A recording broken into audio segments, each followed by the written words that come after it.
দেশের মানুষের চোখ এখন সিলেটের সাদা পাথরের দিকে। যে পাথরের জন্য পর্যটকদের ভিড় থাকত কোম্পানিগঞ্জের ভোলাগঞ্জে, সেই পাথর যখন দিনে দুপুরে লুট হয়েছে, নষ্ট হয়েছে প্রকৃতি, কিন্তু তখন সরকার বা প্রশাসন কারো মাথা ব্যথা ছিল না এই পাথর নিয়ে।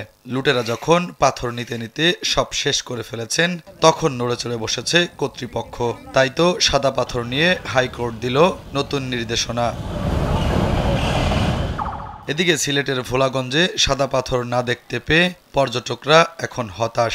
আমরা প্রায় দীর্ঘ 15 ঘন্টা জার্নি করে আমরা এই তাহিরপুর সুনামগঞ্জ থেকে চলে আসছি সাদা পাথর দেখার জন্য, কিন্তু আগের মতো আগে যে পাথরগুলো ছিল বর্তমানে এখন কিন্তু নাই। স্যান্ডেলিনা সো রূপচর্চায় আভিজাত্য।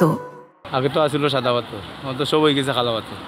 ওখানে যদি পানি আসে তাহলে ইন্ডিয়া থেকে পাথর আসলে সাদা পাথর বাড়াই, কারণ তো আর পাথর সাদা পাথর আর কইতে গিয়ে খুব এটা হলো মর্মাহত আর কি। খুব অসুন্দর একটা জায়গা বানাইলো, এটা সুন্দর একটা জায়গাকে আমরা খুব আশাবাদী আইসলাম যে সুন্দর একটা জায়গা দেখবো, কিন্তু এখানে আইসা দেখলাম আপনার এখানে পাথর নিয়ে গেছে।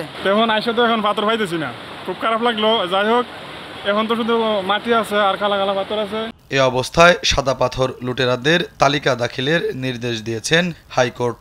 একই সঙ্গে লুট হওয়া সব পাথর 7 দিনের মধ্যে আগের জায়গায় ফিরিয়ে দেওয়ার আদেশ দিয়েছেন আদালত। বৃহস্পতিবার 14 আগস্ট বিচারপতি কাজী জিনাত হক ও বিচারপতি আইনুন নাহার সিদ্দিকার হাইকোর্ট বেঞ্চ এ রায় দেন। আদালতে রিট আবেদন পক্ষে শুনানি করেন অ্যাডভোকেট মঞ্জিল মোরশেদ।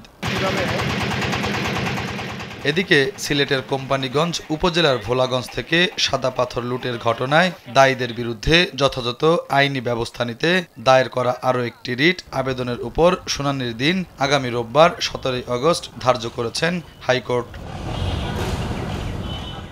রিট আবেদনে বলা হয়েছে, পাথর চুরির জন্য দায়ীদের বিরুদ্ধে সরকারের সংশ্লিষ্ট কর্তৃপক্ষ যেন যথাযথ ব্যবস্থা নেয় এবং সেখানে যেন আইন শৃঙ্খলা বাহিনীর অতিরিক্ত সদস্য মোতায়েন করা হয়। সাদা পাথর লুটের জন্য দায়ীদের বিরুদ্ধে ব্যবস্থা নেওয়ার ক্ষেত্রে সরকারের সংশ্লিষ্ট কর্মকর্তাদের নিষ্ক্রিয়তা কেন অবৈধ ঘোষণা করা হবে না, তার ব্যাখ্যা চেয়ে একটি রুল জারির আবেদনও করা হয়েছে রিটে। শুভ খান, কালবেলা।